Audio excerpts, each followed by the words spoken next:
They call Maya-Camille Broussard the pastry queen. She's a chef, restaurant owner, author. She's also on a reality TV show on Netflix. So she's got a lot in the oven, and Chef Maya-Camille is here to talk about it all, including some appearances in LA. I want to welcome you. Thanks so much for spending a little time with us and talking pies. Yeah. So you're very well known in Chicago. And in fact, you've got Justice of the Pies, which I thought was really interesting where the name came from. Can you tell us a little bit about that? Sure. So I created the bakery in memory of my late father, Steve Broussard, and he was a criminal defense attorney, hence the sort of play on the legal term for Justice of the Peace. But he was obsessed with making and eating pies and quiches. So I created the bakery to not only celebrate his love of pies, but to honor his belief that people deserve second chances. Oh, I love that. I love that. And you're in LA right now for a number of events. Let's talk about why you're here. Well, I have a cookbook called Justice of the Pies, and it was published in October of 2022. And so since then, I've been traveling to different cities to host dinners in which we feature recipes that are in the cookbook.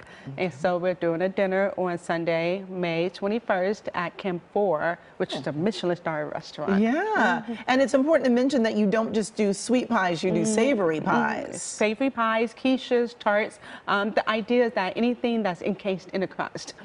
So pies can be a little bit difficult to make, require several different steps compared to like a cake. But I do have a chapter on whoopie pie, so it's very ideal for people with children because it only takes 12 to 14 minutes to bake and it's relatively easy to make. And I do want to mention, a lot of people have recognized and really commend you for all that you've been able to do, and also the fact that you lost 75% of your hearing as a child. Is that right? Yeah, I've been wearing a hearing aid since I was 1 year old. I'm a proud member of the deaf and hard of hearing community.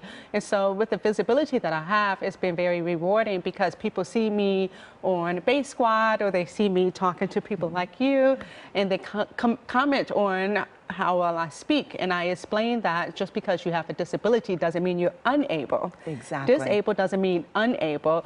And so with the help and the hard work of my mother constantly reading to me, my speech therapist working with me for several years, I've been able to really maintain my diction and enunciation. I still kind of mispronounce a few words. No, I don't think most people know. They say that people who mispronounce words they typically learn from reading, and so you should never make fun of them. That means they read. Yes, that is true. That is true. Now, people have been able to order your pies all around the country, but there's a little pause. Explain why we can't order for a little while. Well, I had to cease ordering because I am, after 8 years of operating as a satellite bakery, I am finally opening up my own flagship location. I will be located on the south side of Chicago, and I built my bakery in my mother's childhood dentist office. Oh, it really all kind of comes full circle. Can you tell us a little bit about the pie that you brought here? And I can't help but notice that you have a slice for me. So yes, tell me about it. Now, this is not your traditional. I was watching a lot of videos, and normally you make this really fancy crust that you bend with your fingers and then brush with the egg. And this is something very different. Tell me about this pie. This is a graham cracker crust, but this is a strawberry lemonade pie, which was inspired by summers in Chicago, going to Little Italy and getting Italian ices. And I always love to get like the lemon Italian ice and then a scoop of the strawberry Italian ice. But the key to a great key lime pie or a lemonade pie is the crust. The graham cracker crust has to be buttery with a hint of brown sugar. Sometimes people put cinnamon in it. And so I'm really proud of this pie and the textural differences between the custard and the fruit. And it's so tangy. It just, makes your mouth water. It's really wonderful, really wonderful. Tell me a little bit about what got you into making pies in the first place? So I have always been a baker. I've always been interested in sweets. I have a sweet tooth, but I find that baking is very meditative, and it's something that I enjoy. But I did focus on baking pies to honor my dad. But when I opened up the storefront bakery, I will also feature nostalgic treats that I grew up on, but a little twist to it.